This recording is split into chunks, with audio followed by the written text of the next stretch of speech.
ચાલો હવે શરૂ કરીએ ભાઈ છોકરાઓ ટીવાય બીકોમના આ સંચાલકીય હિસાબી પદ્ધતિની અંદર પહેલું ચેપ્ટર આપણે ગુણોત્તર વિશ્લેષણ શરૂ કરીશું.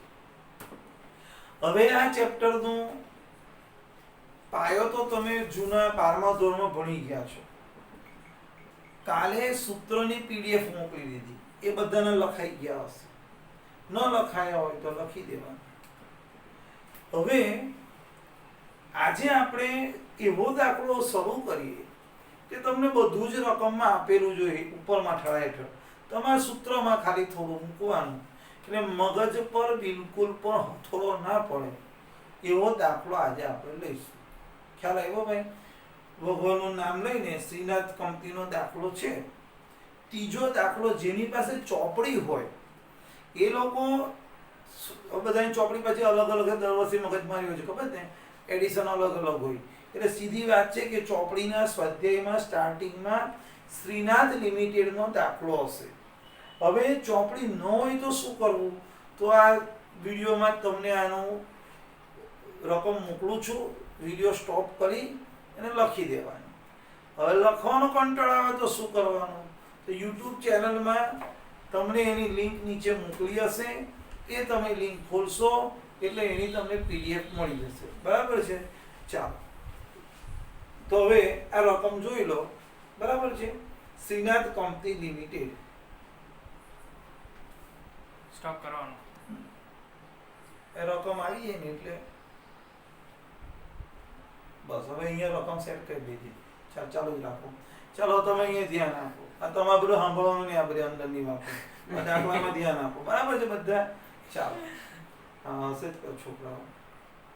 કાચા નફાનો ગુણોત્તર. જો એક રકમ છે છોકરાઓ, હવે તમે જોઈ હશે ને આમાં બાજુની સ્ક્રીન પર કદાચ દેખાશે તો કાચા રકમની અંદર પહેલું નનુનું પત્રક આપ્યું છે.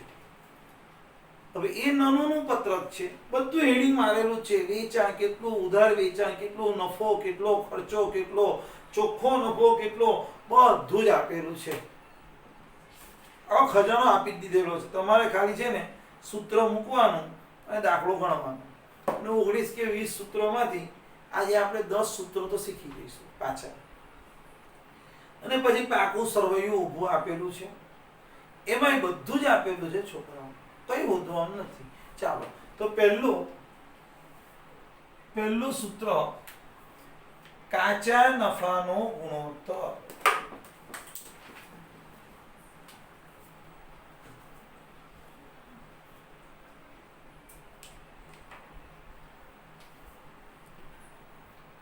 કાચા નફાનો ગુણોત્તર. તો ચાલો સૂત્ર બોલો બધા. અંદર હશે જુઓ એટલે બોલતા જવાનું, ભલે વિડીયો છે. કાચો નફો છેદમાં વેચાણ ગુણ્યા 100. લો ચાલો તો કેટલું છે?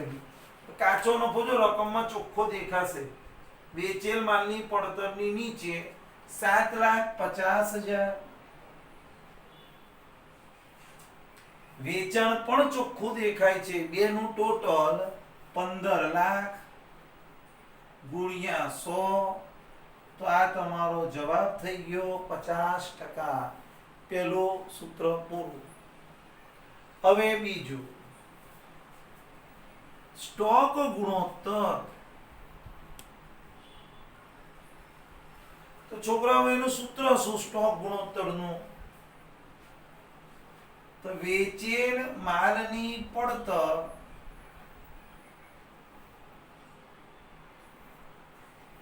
બરાબર છે ભાઈ છેદમાં સરેરાશ સ્ટોક. ચાલો હવે વેચેલ માલની પડતર બધું જ દેખાય એવું છે રકમમાં. કે મારી પાસે ચોપડી છે, તમારે પીડીએફ કાઢી જ રાખવાની ભાઈ. એ મોબાઈલમાં એમ કરશો તો નહીં પત્તો ખાય. ખ્યાલ આવ્યો? હા. વેચેલ માલની પડતર 7,50,000 છે. હવે સરેરાશ સ્ટોક તો કે ભાઈ એ બેઠું ના આવે તો સરેરાશ સ્ટોક આપણે શોધવો પડે. તો જરા અહીંયા હું સાઈડ પર જગ્યા છોડીને લખું છું નીચે. સરેરાશ સ્ટોક બરાબર પંચાયત પાછળવાળાને શરૂ સ્ટોક વત્તા આખર સ્ટોક છેદમાં 2.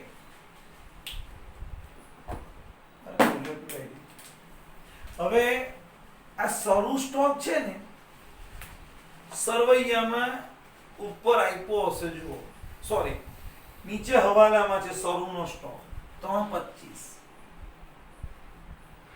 આખરનો વેપાર ખાતામાં આવે, પણ એ વેપાર ખાતામાં બધું ભેગું આપ્યું છે વેચેલ માલની પડતર. તો છોકરાઓ આખર સ્ટોક છે ને પાકા સરવૈયામાં હોય ને એ આખર સ્ટોક.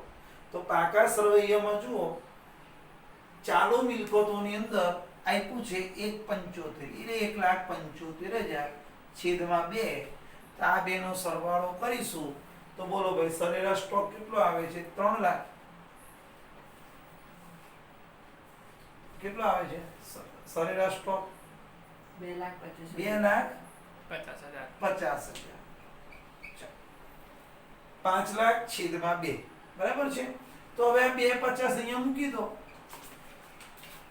તો જવાબ આવશે 3 વખત. અહીંયા યાદ રાખજો વખત લખવાનું. એસઆઈ માં હતું ને ભાઈ માલ સામાન ફેરબદલી દરમાં કોસ્ટ એકાઉન્ટમાં. તો હવે આ થઈ ગયું. આનો અર્થ એ કે વર્ષમાં 3 વખત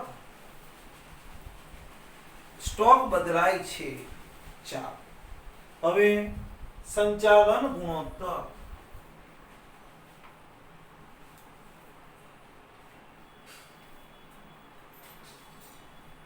તેનું સૂત્ર છે વેચેલ માલની પડતર વત્તા 50 દેખાતું નહીં. વેચેલ માલની પડતર. ફરીથી ભાઈ એડિટિંગ ને બધું તો થયા જ કરવાનું, તો કોઈ હી કરવાની નહીં. સંચાલન ગુણોત્તર. તો સંચાલન ગુણોત્તર નું સૂત્ર શું છે ભાઈ? કે ભાઈ વેચેલ માલની પડતર વત્તા સંચાલન ખર્ચ છેદમાં વેચાણ ગુણ્યા 100. હવે છોકરાઓ વેચેલ માલની પડતર તો આપણને બેઠી દેખાય એવી આપી છે 7,50,000 વત્તા સંચાલન ખર્ચ એટલે શું ભાઈ? તો સંચાલન ખર્ચ એટલે અહીંયા જરા સાઈડ પર લખું છું, કેટલું તો વંચાશે ને ભાઈ? સંચાલન ખર્ચ એટલે તમને રકમમાં જે 2 ખર્ચ આપ્યા છે ને, ઓફિસ ખર્ચ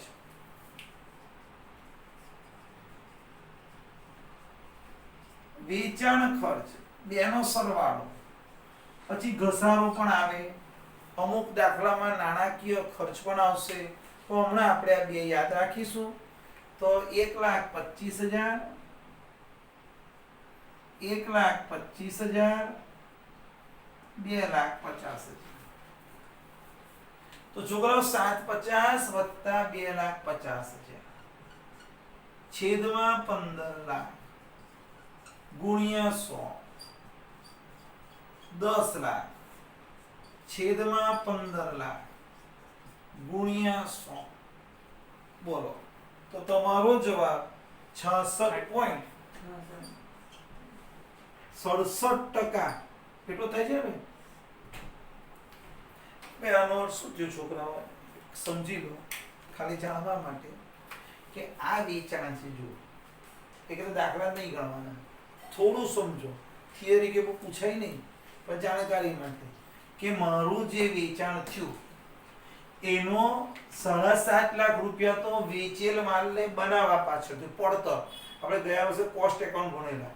7.5 લાખ રૂપિયાનો તો ખર્ચો થયો વસ્તુ બનાવવાનો, 2.5 લાખ રૂપિયા અન્ય ખર્ચો થયો, તેનો અર્થ કે 15 લાખમાંથી 10 લાખ ચાલ્યા ગયા. એનો અર્થ બીજો થયો કે એવરેજ 66.2% એટલે કે વેચાણનો 2/3 ભાગ મારો વસ્તુ બનાવવામાં અને બીજા ખર્ચામાં ચાલ્યો ગયો. ખ્યાલ આવ્યો? એનો અર્થ એ કે બાકીનો જે પાર્ટ રહ્યો 66.2% માઇનસ 100 માંથી એટલે 33.33 આવશે. એ તમારો ચોખ્ખો નફો. આવું અર્થઘટન થાય. બરાબર છે? ચાલો તો હવે આપણે આગળ જઈએ.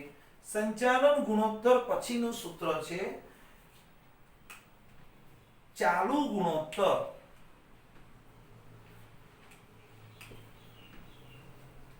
તો ભાઈ ચાલુ ગુણોત્તરનું સૂત્ર પણ કાલે લખાવેલું છે. ચાલુ મિલકતો છેદમાં ચાલુ દેવા. હવે આમાં છે ને છોકરા કોઈ મહેનત જ નથી રકમ. હવે તમારી ચોપડીમાં રકમ હશે ને તો એમાં ચાલુ મિલકતો તમને 137 ના પેજ પર જે સરવૈયાનો બીજો ભાગ છે એમાં ચાલુ મિલકતોનું હેડિંગ છે. જો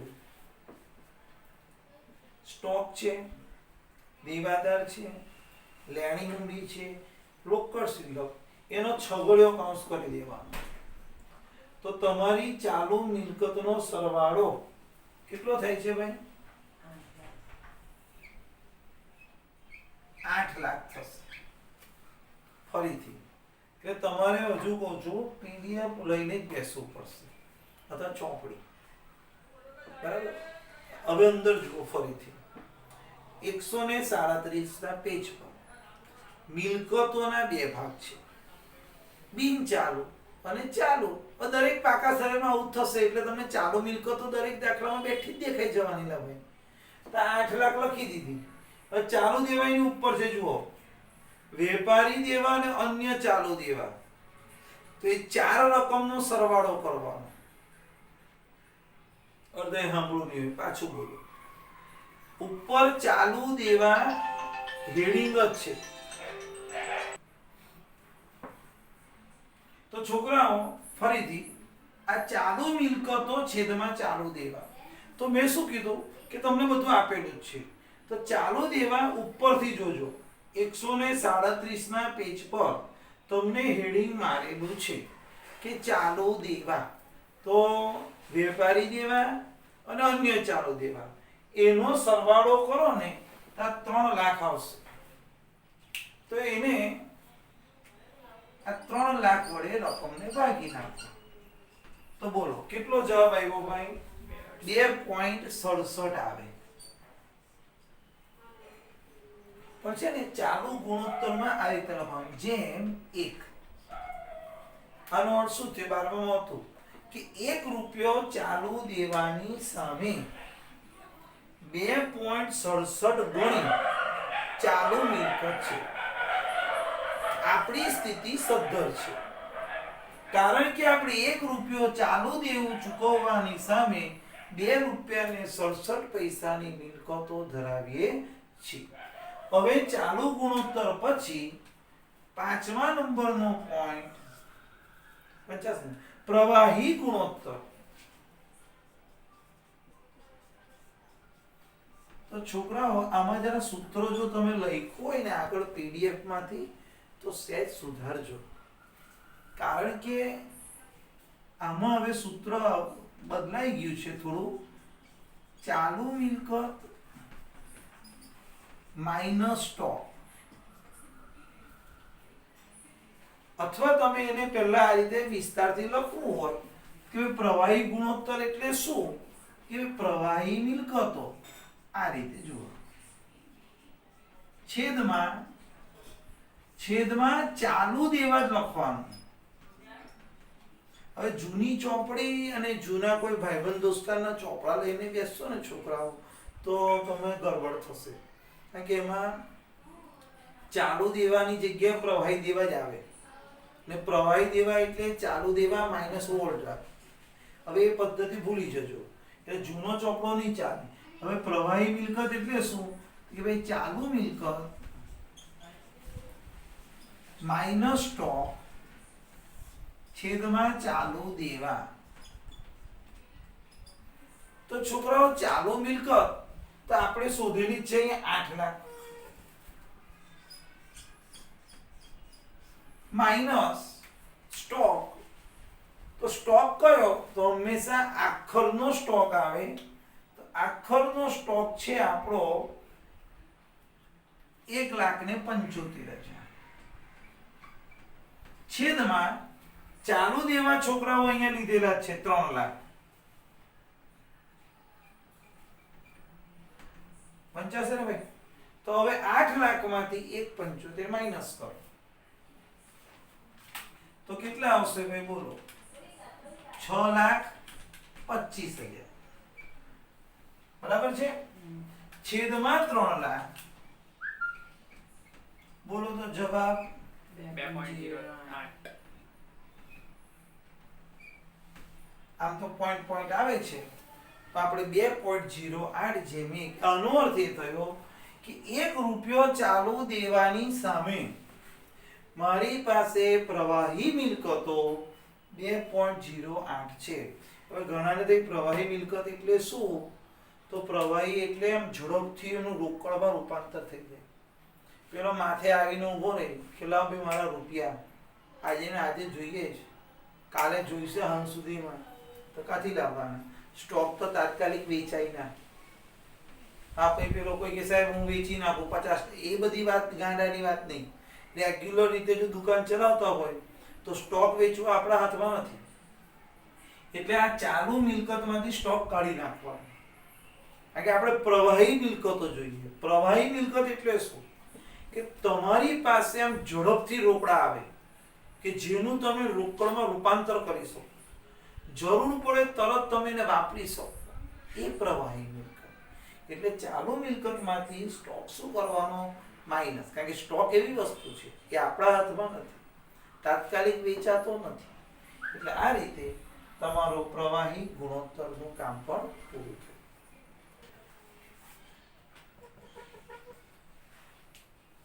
હવે છોકરાઓ છઠ્ઠો ગુણોત્તર દેવાદાર ગુણોત્તર. સૂત્રો મૂકો ને તો બધા જ દાખલા થઈ જાય. દેવાદાર ગુણોત્તરનું સૂત્ર છે દેવાદાર વત્તા લેણી ઊંડી છેદમાં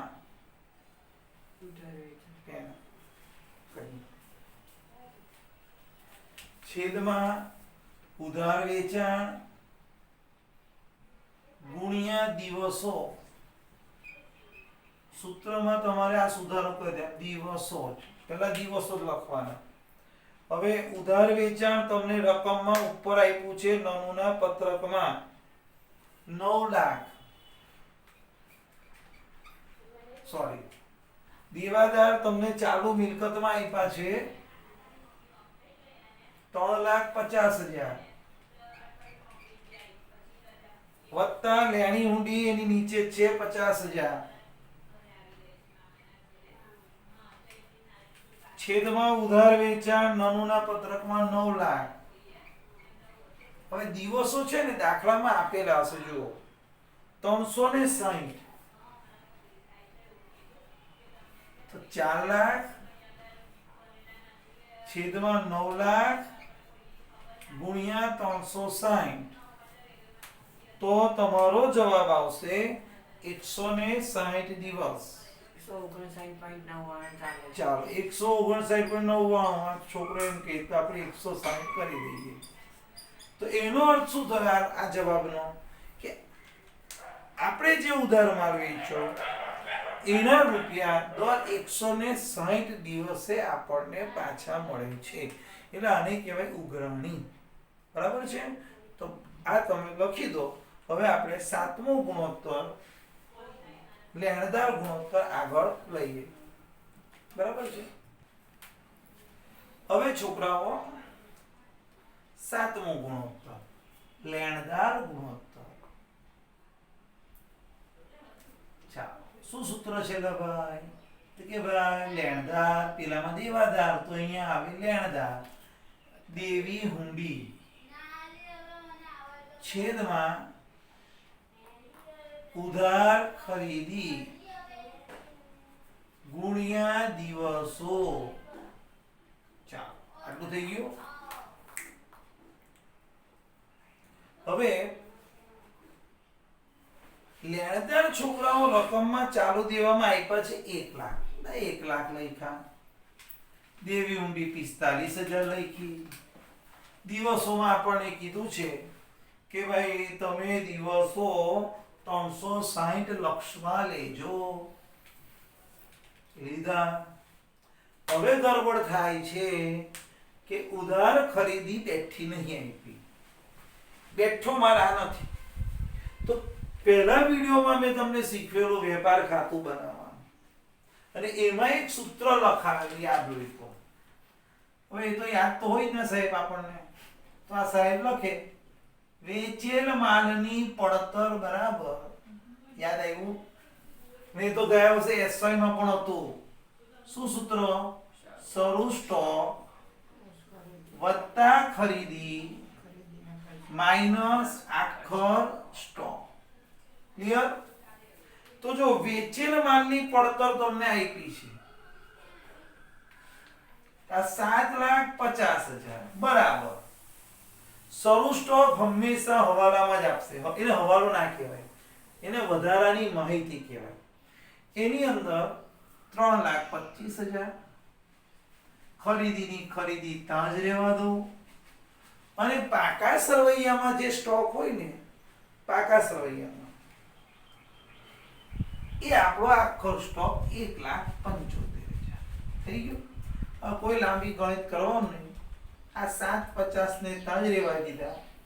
325 માઇનસ થઈ ગયા. આ બાજુ આવે એટલે માઇનસ અને પેલો ભાઈ માઇનસ છે એ પ્લસ બરાબર ખરીદી. તો બોલ ભાઈ ખરીદી કેટલી આવી? 6 લાખ. ફાઇનલ?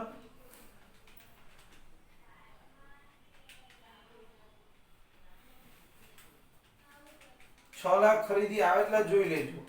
હવે આ 6 લાખ ખરીદી આવી ગઈ છોકરાઓ. કશું કીધું નથી એટલે બધી ખરીદી ઉધાર. તો હવે લેણદાર તમારા 1 લાખ વત્તા 45,000 છેદમાં 6 લાખ ગુણ્યા 360. બોલો ભાગાકાર કરી ગુણાકાર કરો તો કેટલો? 87 દિવસો. પોઈન્ટ આમ તેમ થાય તો આ જે જવાબ લખ્યો છે એ ફાઇન. આનો અર્થ શું થાય ખબર? કે તમે જે ખરીદી ઉધાર કરી એના રૂપિયા 87 દિવસે તમારે ચૂકવવા પડે. બસ આટલું જ. દેવાદાર ગુણોત્તરમાં ઉઘરાણી મળે, આમાં ચૂકવવા પડે. 87 દિવસે આપી આવવાના ભાઈ રૂપિયા. બરાબર છે? ચાલો હવે કયો ગુણોત્તર આવ્યા? તો કે ભાઈ માલિકી ગુણોત્તર.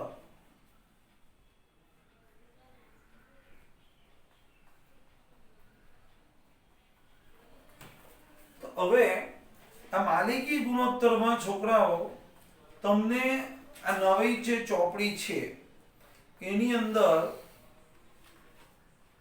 બધું જ માહિતી છૂટી આપેલી છે. તો માલિકીના ભંડોળ, બોલો સૂત્ર શું છે ભાઈ? છેદમાં કુલ વાસ્તવિક મિલકતો ગુણ્યા 100. હવે આમાં છે ને ઘણા જેમમાં પણ જવાબ રાખે છે તો જેમ પણ ચાલે. આપણે ગુણ્યા 100. ચાલો હવે માલિકી ભંડોળ એટલે શું? તો કાલે પહેલા વિડીયોમાં કરાવેલું છોકરાઓ કે માલિકી ભંડોળ એટલે એ વંચાશે ને ભાઈ. જો આ માલિકી ભંડોળ શોધવા માટે અથવા તો મને આગળ જરૂર પડશે જ, રોકાયેલી મૂડી છે એટલે એક આવું સ્ટ્રક્ચર બનાવી દઉં છું. જુઓ પહેલું શેર મૂડી 20 લાખ વત્તા 20 લાખ, ચાલો છૂટી રાખો. ઇક્વિટી શેર મૂડી 20 લાખ, પ્રેફરન્સ શેર 20 લાખ વત્તા અનામત 11 લાખ, આનો સરવાળો 51 લાખ માઇનસ અવાસ્તવિક મિલકત. તો અવાસ્તવિક એટલે છે ને, હવે તમારે એવું યાદ રાખવાનું કે તમારા પરિશિષ્ટમાં અન્ય બિન ચાલુ મિલકતોનું હેડિંગ છે. જુઓ, અન્ય બિન ચાલુ મિલકત, અન્ય બિન ચાલુ મિલકત 1 લાખ આપી છે. પરચુરણ ખજે બધું જ લખો એટલે ભાઈ તમને કોઈ તકલીફ નહીં થાય. ભલે વિડિયો જુઓ છો પણ આપણે ક્લાસરૂમમાં બેઠા હોય એવું લાગવું જોઈએ. તો શું ફરી બોલો, આ શું લખ્યું? પહેલા શેર મૂડી વત્તા અનામત. કોઈ પણ દિવસ નિયમ યાદ રાખોલા કે અનામત વધારો આવે ને એટલે તમારે અવાસ્તવિક મિલકત માઈનસ કરવાની. બસ અનામત જ્યારે પ્લસ કરો એટલે અવાસ્તવિક મિલકત હંમેશા માઈનસ થાય. અવાસ્તવિક મિલકતનું તમારી નવી ચોપડી મુજબ નામ આપશે અન્ય બિન ચાલુ મિલકતો. તો આ થઈ ગયું 50 લાખ. આને કહેવાય માલિકીના ભંડોળ.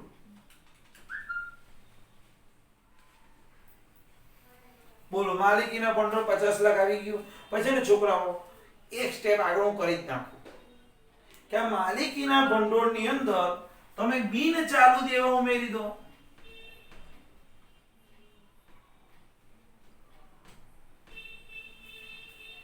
તો બિન ચાલુ દેવા તમને હેડિંગ મારેલું જ છે ને, એમાં લોન શબ્દ છે. જુઓ 10 લાખ. તો આ 60 લાખ જે આવ્યા ને એને કહેવાય રોકાયેલી મૂડી. શું બોલાય? રોકાયેલી મૂડી. તો ફરીથી ગાડી ક્યાંથી અટકીલા ભાઈ? તો કે ભાઈ સાહેબ અહીંથી. માલિકી ભંડોળ એટલે શું? તો શેર મૂડીનો સરવાળો 1. અનામત, અનામત એટલે શું? તો આપણે બોલીએ અનામત એટલે ભેગો થયેલો નફો. તો ભેગો થયેલો નફો કોના બાપનો? તો કે માલિકનો. એટલે અહીંયા સુધીનો અને માલિકને નફો આપીએ તો ખોટ કોણ ભોગવશે? ખર્ચો કોણ ભોગવશે? એટલે અનામત એટલે નફો માલિકનો. એમાંથી અવાસ્તવિક મિલકત, અન્ય બિન ચાલુ મિલકત, પ્રાથમિક ખર્ચ, જાહેરાત, ઝુંબેશ ખર્ચ વગેરે માઈનસ કરી દો. આ માઈનસ કરી છે. તો 50 લાખ તમારું માલિકીનું ભંડોળ આવ્યું. કેટલા લાખ? 50 લાખ. એની અંદર બિન ચાલુ દેવા પ્લસ કરો. બિન ચાલુ દેવા એટલે મોટા ભાગે તમારા ડિબેન્ચર તારણવાળી અને તારણ વગરની લોન, ડિબેન્ચર છે, બેંક લોન વગેરે વગેરે. તો રોકાયેલી મૂડી 60 લાખ આવી ગઈ. તો માલિકીના ભંડોળ તમારા થઈ ગયા 50 લાખ. માલિકીના ભંડોળ 50 લાખ. હવે કુલ વાસ્તવિક મિલકત એટલે શું? તો છોકરાઓ આપણી મિલકત લેણાનો સરવાળો કેટલો છે? 64 લાખ છે કે નહીં? બરાબર છે. એ કુલ મિલકતોનો સરવાળો 64 લાખ છે. તો અહીંયા હું જરા લખું છું કુલ વાસ્તવિક મિલકત બરાબર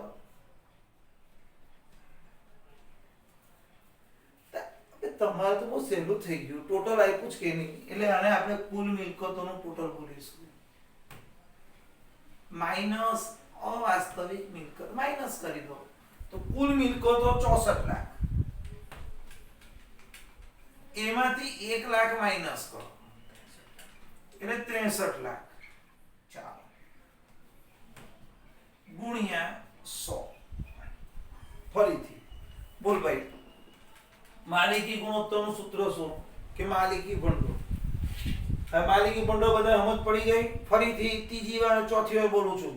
શેર મૂડી, અનામત, અવાસ્તવિક મિલકત, પતી ગયું. ને માલિકી ભંડોળની અંદર દેવા ઉમેરી દો. કયા દેવા? દેવાના બે પ્રકાર, બિનચાલુ અને ચાલુ. ચાલુ નહીં, બિનચાલુ. બિનચાલુ દેવા પ્લસ કરો એટલે રોકાયેલી મૂડી આવી જાય. તો 50 લાખને 63 લાખ વડે ભાગી 100 વડે ગુણો. બોલો 79.36%. 79.36%. બરાબર. ચાલો, તો આ તમારું માલિકી ગુણોત્તર સુધી પૂરું થયું. હવે હું તમને બીજા બે ગુણોત્તર કરાવું. રોકાયેલી મૂડી પર વળતરનો દર.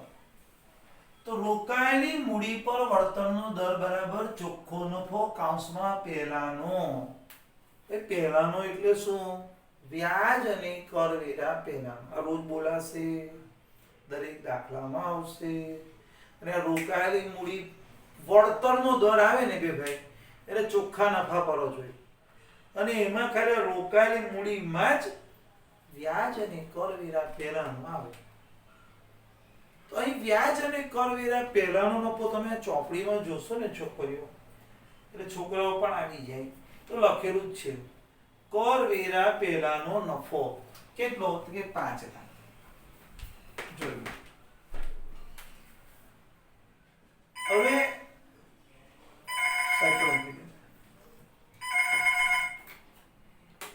હવે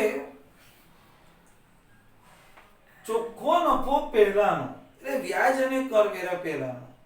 એટલે આની અંદર તો છોકરાઓ તમારે વ્યાજનો તો પ્રશ્ન છે જ નહીં. દાખલામાં ડિબેન્ચરનું વ્યાજ આપ્યું નથી, એટલે લાંબી રીત હમણાં હું કરાવતો નથી, ખોટું મગજ પર ઓથડા પડે. એટલે હમણાં સાદું છે, તો સાદું જોઈ લો કે ભાઈ ચોખ્ખો નફો કરવેરા પહેલાનો આપ્યો જ 5 લાખ, એ લખી દીધો. રોકાયેલી મૂડી 60 લાખ આગલા દાખલામાં શોધી છે આપણે. એ વખતે જ મેં કીધું કામ લાગે છે. તો ગુણ્યા 100, તો જવાબ આવ્યો 8.33%. બરાબર છે. ઘણા કે ના ચોપડીમાં તો 10%, એ પ્રશ્ન એમનો છે. આપણે આપણા જવાબ મુજબ સંપૂર્ણ સાચા છીએ. બરાબર. ચાલો, હવે 10મું સૂત્ર. ઇક્વિટી શેર મૂડી પર વળતરનો દર. છોકરાઓ તમે આ દાખલા તો છે ને જાતે ગણો ને, સૂત્ર મૂકીને તોય ચાલે. બધું જ આપેલું. જો શું કે ચોખ્ખો નફો અહીંયા કહું છું લખ્યું પછીનો. પછીનો એટલે કોના પછીનો? વ્યાજ અને કરવેરા પછીનો. તો અહીંયા નીચે જુઓ કરવેરા બાદનો નફો 2,50,000 માઇનસ પ્રેફરન્સ શેર ડિવિડન્ડ. આ બધું એસવાય બીકોમમાં ભણેલા જ કે નહીં આપણે? કેટલું તો આવડે કે નહીં? જો પ્રેફરન્સ શેર મૂડી વાંચો, અંદર જો બે ભાઈ 20 લાખ. હા, મળી બધાને? કેટલા ટકાની છે? 10%. તો કેટલી થઈ? 2 લાખ. અહીંયા મૂડી શબ્દ હોય ને છોકરા, તો મૂડી લેવાનું. હવે અહીંયા એવું કે ઇક્વિટી શેર હોલ્ડરના ભંડોળ પર, તો ભંડોળ એટલે અનામત પ્લસ કરવી પડે. પછીની વાત રાખો ને. હવે આ ખાલી હમણાં યાદ રાખો. આ શેના પર કીધું? મૂડી. એટલે અહીંયા મૂડી આવે બસ. તો મૂડી છે ઇક્વિટી શેર મૂડી 20 લાખ ગુણ્યા 100. તો આ તમે 50,000 છેદમાં 20 લાખ ગુણ્યા 100. તો જવાબ આવવો જોઈએ 2.5%. આનો અર્થ એ કે આપણી કંપનીમાં જેણે 20 લાખ રૂપિયા રોક્યા છે એને એના ભાગે 50,000 નફો આવે, એટલે 2.5% રિટર્ન છૂટ. બરાબર. તો છોકરાઓ આજે આપણે આ વિડીયોમાં ત્રીજો દાખલો સંપૂર્ણ શ્રીનાથજી વાળો ગણાવ્યો. બરાબર છે. અને આ બધા 10 મુદ્દામાં ખાલી 2માં શીખવાનું આવ્યું. એક તો તમારું આ ખરીદી, અને બીજું આ માલિકી ભંડોળ સાથે રોકાયેલી મૂડીની ગણતરી. તો આ દાખલો થઈ જાય એ શાંતિથી ગણો. બીજા વિડીયોમાં પણ હું હજુ આવા 10-10 ગુણોત્તર હોય, 10 થી વધારે હોય એવા પ્રયત્નો કરીશ અને પછી તમને એના જેવા દાખલાની PDF મોકલીશ એટલે શાંતિથી ઘરે ગણવાના સીધા બેહીને. બરાબર છે? ત્યાં સુધી આવજો.